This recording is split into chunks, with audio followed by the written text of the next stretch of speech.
So, John, I don't know the records of which legislators may have signed on to particular pieces of legislation. I do know that a substantial part of the adoption of foster care efforts that go on in the Commonwealth of Pennsylvania and the United States of America are done by ministries, many of whom are under attack and being forced out of business because of political ideology.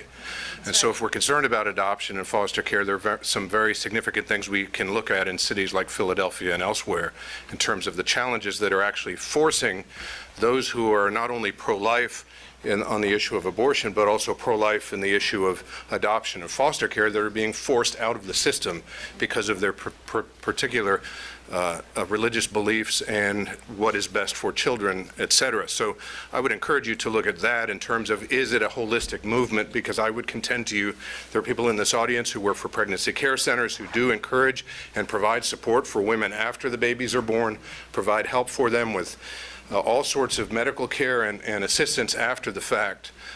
So it's not always done through legislation. There are other ways that people are being helped in the communities of Pennsylvania and across the country. And I would encourage you to look at the pro-life movement and the way that is being done.